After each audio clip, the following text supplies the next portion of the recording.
Now we're going to bring the focus back to hypertension and the future, and I'm delighted that the next speaker is Mark Caulfield from Queen Mary's University of London. Mark. Thank you very much, Emma. Lady Diana, Claire, Peter, Caroline, it's a privilege to be here and speak about this work and in particularly about Colin.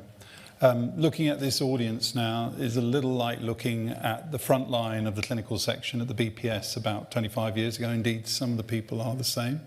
And one of the features of that was that it could be quite a combative environment. Usually your abstract would be completely rewritten by the end of your talk. And if it wasn't, there'd be a man, usually Colin, who would stand up and ask the most incisive question that you'd never thought of. But the thing about him is he asked that really to redirect thinking and to challenge dogma. So I see him as someone who challenged dogma, but I also see him as the man without which probably clinical pharmacology across Britain might not have existed, because not only did he train the best, as we've heard from Peter and others, but he also generously let the best go, and the best went and founded other places, and as a result we have a very rich society in clinical pharmacology today. So I'm going to talk about a bit about Colin's work and then talk about others' work and bring us up to date. Now, you might be wondering why I'm showing you a picture of the Yalta Peace Conference. These were the world leaders at the time, and although Colin did become a world leader in clinical pharmacology, he was not actually at the Yalta Peace Conference because he would have been about 14.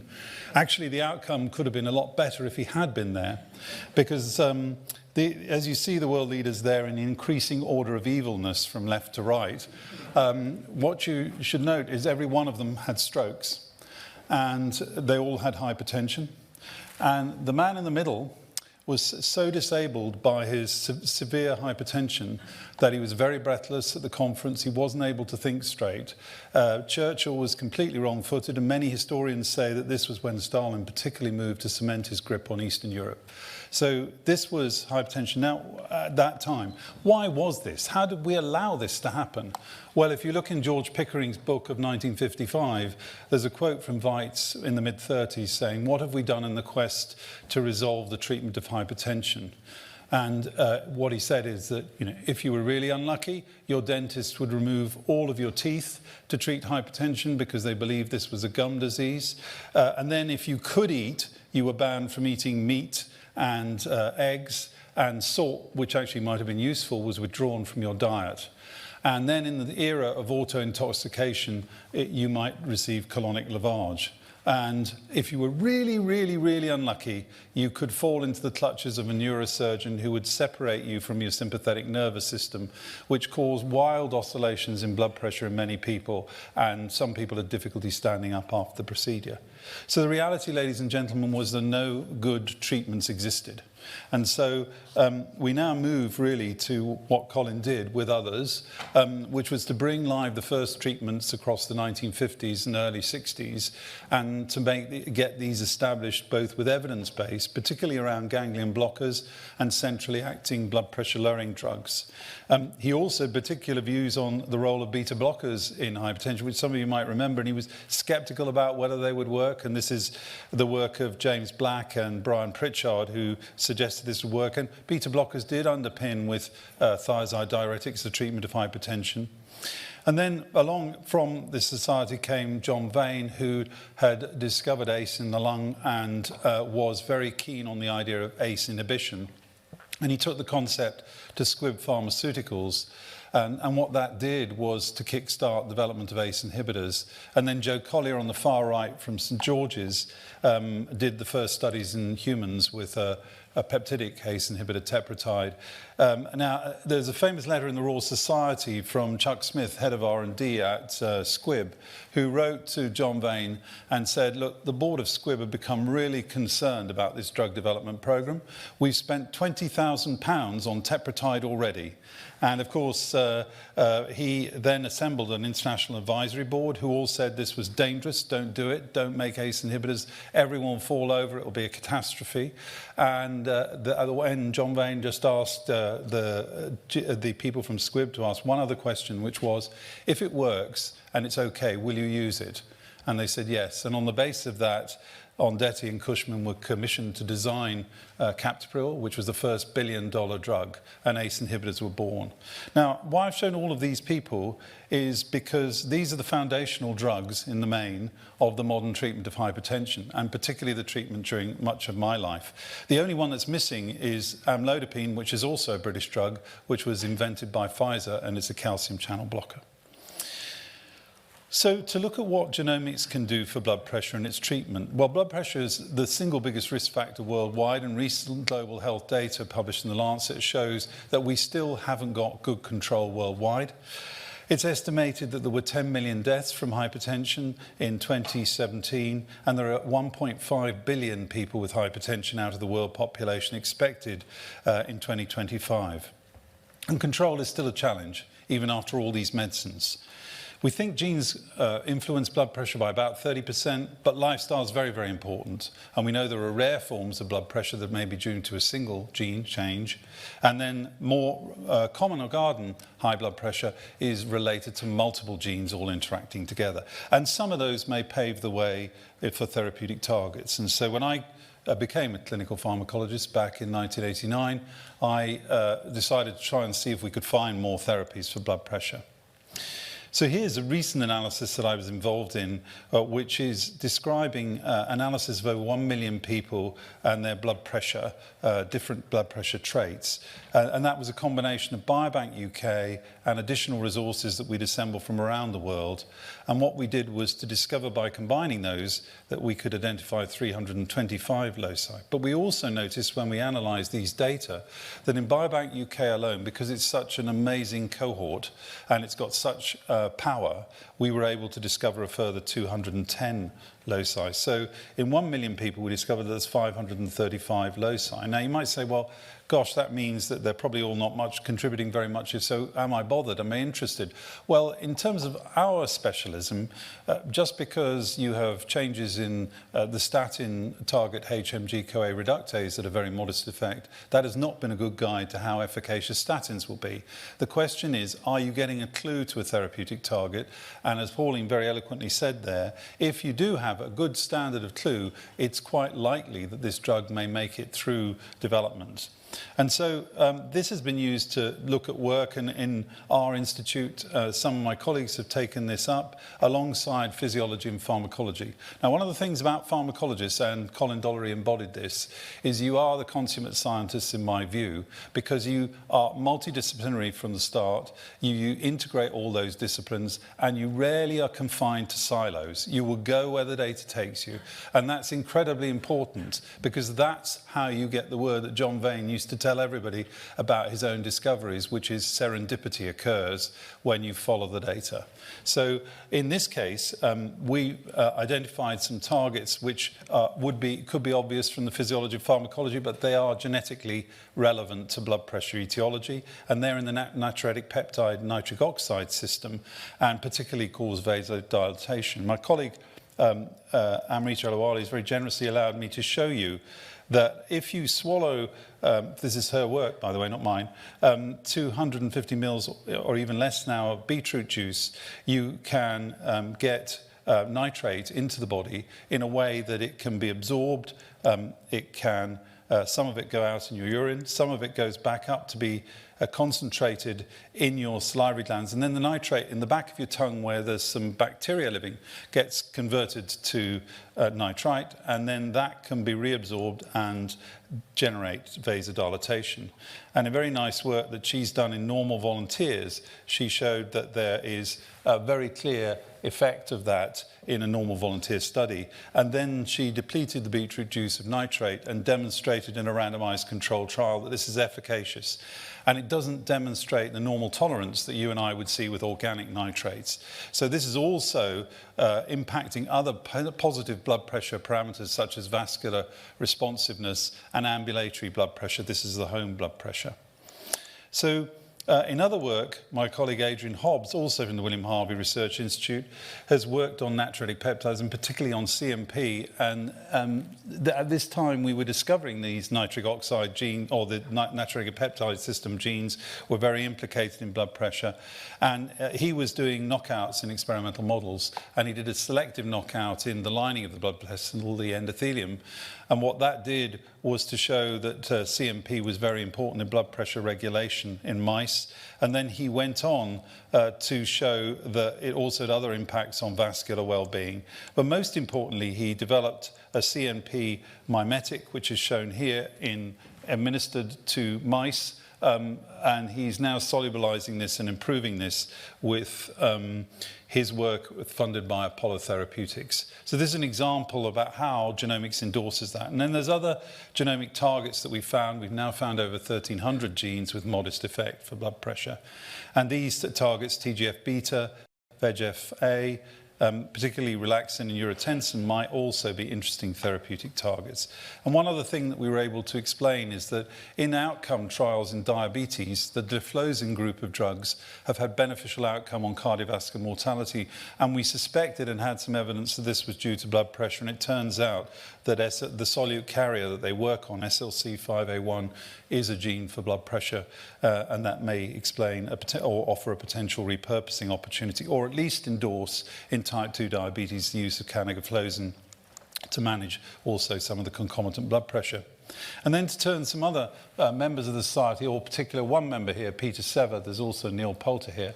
As a result of this trial, we discovered that Colin had a point about beta blockers, that actually it turned out that once we had newer drugs, the newer drugs on the right, amlodipine and prendipril, they turned out to be better than atenolol and bendraflumethiazide, and that actually atenolol was associated with an increased risk of diabetes.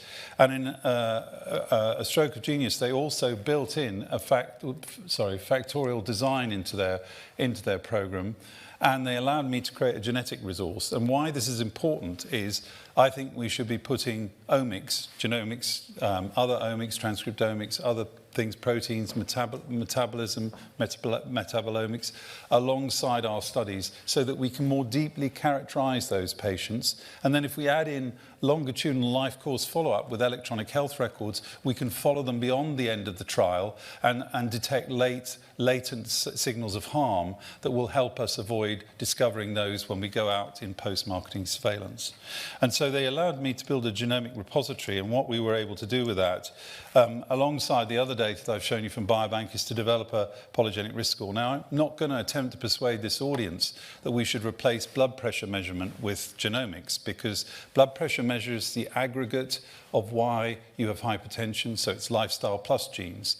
But what I'm going to say is that the genomics do correlate with outcomes, so it gives us some degree of confidence that if we exploit some of these therapeutic targets, it may be that they will really impact on the disease. So you can see here, for example, that you have a 13 millimeter rise in blood pressure in your age 30, over the age of 50. And so possibly you could intervene in early life if you knew this, but it's not a replacement for blood pressure measurement. And it correlates also with cardiovascular risk. But the other thing we then did, and this is where ASCOT comes in, is because we had that genetic repository, we were able to look at resistant hypertension in ASCOT. And it turns out there's an odds ratio of 1.74 of these variants predicting that you will be resistant to therapy. So in other words, you probably have a greater load on your blood pressure, and as a result, you may be more resistant. So another piece of work done by someone trained by Colin, Maurice Brown, who sends his best wishes, by the way, to you today, it was a suite of trials called Pathway. And why these are relevant to genomics is that at the same time, Maurice began to experiment on the adrenal gland and to look at what happens when you get abnormalities in the adrenal gland that trigger high blood pressure. And one of the key findings here that Maurice is responsible for is changing worldwide guidance about the use of spironolactone. Now, many of the senior members of society like me will remember spironolactone was introduced, and then in about the 80s it went under a cloud because of some evidence in animal models that it might cause liver cancer. But actually it turns out to be the most effective antihypertensive, and those findings don't seem to be true when deployed at scale. And actually what Morris did with this data was to change worldwide guidelines. The European guidelines, the British guidelines now recommend spironolactone as a routine treatment for resistant hypertension. And he's moved this on because he's not satisfied that we've got a full mechanistic explanation. So what he's done is taken genomics into tissues. Now, we inherit from our mum and dad the same different genomes that they contribute. They come together and they make us. But sometimes the way in which those genomes are expressed or work at the level of individual tissues is different. And so as a result, Morris's work has revealed that we can tailor therapy in people with adrenal hypertension. So his finding that there are mutations in a gene called KCNJ5, actually it predicts whether you'll be cured by surgery. If you are actually surgically treated and you have a KCNJ5 mutation, it's unlikely that you will have residual hypertension because you will have eradicated the cause. But if you have combinations of variants, such as one in the calcium channel, CACN1D, and the catenin beta mutation, if those are there, it's likely that in the other adrenal, even if you remove one of the adrenals, there will still be tissue that will activate and fuel the hypertension, so you won't clear it. And then finally, the GNA11 catenin beta 1 mutation tells you which ones will be switched on in pregnancy. So this brings the whole adrenal under the control of hormones that are very present in pregnancy, such as luteinizing hormone and HCG. And as a result, these people's blood pressure goes up. But the good news is, if you treat the adrenal during pregnancy, if you remove it, if you can safely, then these people will be cured. So this is not just about drugs, it's also about using genomics to identify cures. I've spent a lot of time in the last few years working on a project called the 100,000 Genomes Project at Genomics England. And one of those moments you have in your life was when I went to GSK at Stevenage. John Whitaker and Lon had invited me up. So I went into one of the seminar rooms, and I arrived a little bit late because there'd been a bit of a delay at the station. And who in the middle of the room is looking straight at me? It's Colin. And he stayed for the whole seminar. I was talking about this family. This is the first family to receive a diagnosis from the 100,000 Genomes Project. And it does have an influence on treatment, or at least medical practice. And what we were doing in the 100,000 genomes was to measure whole genomes. That's the entirety of your and my genetic code. The 3.3 billion letters that make you, you, but can also carry susceptibility to disease. And this family received a diagnosis. This gentleman here on the left, he is in his 50s, and his father, brother and uncle died of the renal condition he has. And that renal condition was thought to be something called focal segmental glomerulosclerosis. He had transmitted this condition to his daughter, but they were both petrified that his granddaughter would also have this condition, and she was attending primary care about once a month for monitoring, having blood tests quite regularly, blood pressure and urinalysis measurements. So what we found with this whole genome was that this gentleman who'd had, by this time, 2 renal transplants, had a particular mutation, inverted Forman 2, and he transferred it to this lady. By the way, this lady had not then developed any kidney problems because they all ended with kidney failure. And the reason she hadn't is because she received ACE inhibitors, and the treatment of her blood pressure and blood pressure control protected the kidneys. So it's taken a lot longer. She's only just now getting renal problems. I was in touch with her a few weeks ago. And what the really important thing here, which is not about drugs as such, is to do the most important thing in medicine, which is to discover that this girl doesn't have the mutation. She can stop going to primary care every month. And one of the most important things any of us can ever do as a doctor is to provide reassurance. So it isn't always about the pharmacology. So in advancing the cause of blood pressure, this is from a review that we published about a year ago or so, you can see in the light blue the common variants that are common and will be common to many of us here. Then you start to see the appearance of stage 1 design, where instead of having a replication population, you've used all the resources, so you have one study of everybody in it. And then you see the beginning of the appearance of rare variants. And what we've noticed, and this is very much the work of my colleague Patricia Monroe, in collaboration with myself and others, is that the rarer variants, and this is a variant frequency chart of all the variants we've ever found in blood pressure regulation, up the side here, this is having an appreciable effect. So many of us will have rare variants contributing to our blood pressure that are having appreciable effects, and we've only begun to scratch the surface with those. That family is an example. We've found several other of those with appreciable effect sizes, and it could be that those will help us subset therapeutic groups that we can target. Interestingly, I just wanted to say something a little bit about pharmacogenomics, because Munir's been working very hard on getting this, and on the 90th anniversary we should acknowledge that this is coming to an NHS near us soon. We did a survey in Genomics England to understand the role of pharmacogenomics. This is where genes and drugs come together and there's either in efficacy or harm.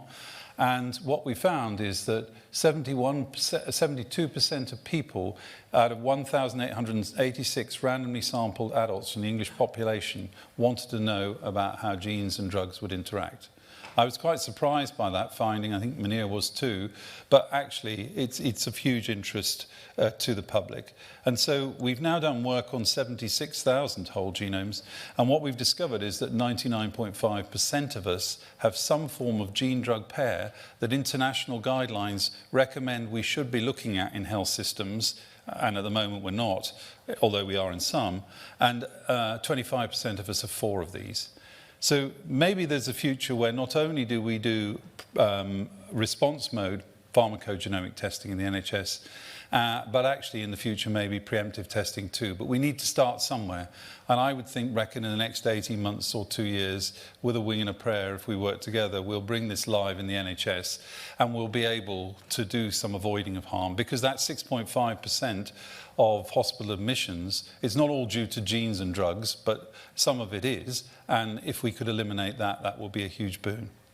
So I also want to pay tribute to you, Diana, because, you know, I've realized as I'm growing older, and you can tell I'm getting quite old now, that actually in life, partnership's really, really important. And we may know Colin better than you, but there's no doubt you're sharing as a family of his time with this society and with the world in pharmacology. It's enriched the specialism. It's grown things that wouldn't have happened. People have had better outcomes. And if you needed any evidence that that sort of legacy is alive and well, I'm showing you this because the lady on your right did this with me in 2015, and that's bringing 3 hospitals, 2 universities into the Barts Heart Centre, and that now serves 6 million people and 84,000 patient episodes a year. And within a year, as Claire knows, it was influencing outcomes for patients, and that's what you do. So I put it to you, ladies and gentlemen, that we may no longer have Colin, but we've still got the Dollerys. And so I would like to thank you for having me speak about this. I think Colin has a fantastic legacy, and I don't think he or you would ever have expected to have transformed healthcare in East London, but you have done it. And not only did he transform this specialism, but he was a huge encouragement to many of us with his incisive questioning. And without him, I don't think many of us would have had these careers. So I've summarised here what we found in blood pressure, but genomics is coming to the NHS now and will be part of our future, and in particular it will be part of safety in drugs. I'd like to thank all the people over the years here, and some of the people I haven't mentioned, including some of the people from Genomics England. This is the team, and you can't do it without the team, and so as you see me, so should you see them. I'd like to thank the Society for having me here. Lady Dollery, Claire, Peter, Caroline, thank you so much. Thank you, Emma. Thank you, Christopher.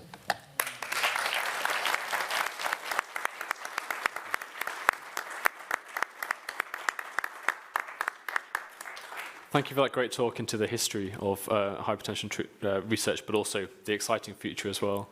Any questions from the audience? I was wondering, so obviously pharmacogenomics has got a huge role to play in the future of hypertension treatment.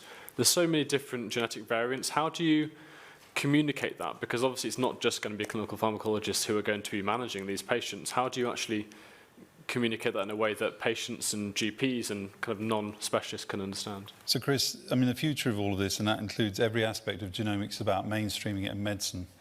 I think where, if I was to say where I think clinical pharmacologists have a particular role to play, I think obviously they can take these findings and work with partners to develop drugs. And give you an example, Maurice Brown, who I showed there, is working with GSK on one of their compounds, I think it's CAV 1.2 or 1.1. It's a particular compound, and it targets the adrenal gland, or appears to have an adrenal target. So, so those are some examples. But actually, the biggest difference we can make, probably with genomics today, is in the area of pharmacogenomics as a specialty, because the rollout of that, we cannot drop large volumes of genomic data from a great height onto the NHS.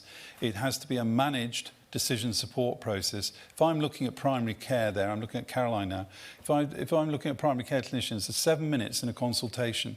If I show them the stuff I've just shown you, that's just bewildering, and what do you do with it? So we've got to develop as a community, and that's where I think we come in, with working with primary care, with pharmacy, multidisciplinary decision support tools. That means this is usable. And by the way, not just usable, enduring, because the finding that you make with a panel that looks at many genes that might influence drug metabolism may contain information that you then use several years later, but because it's buried in the past, how do you bring it to the fore? And what GPs in this country do not need is more red flags flashing at them whenever they see a patient. What they need is simple to use, easily accessible.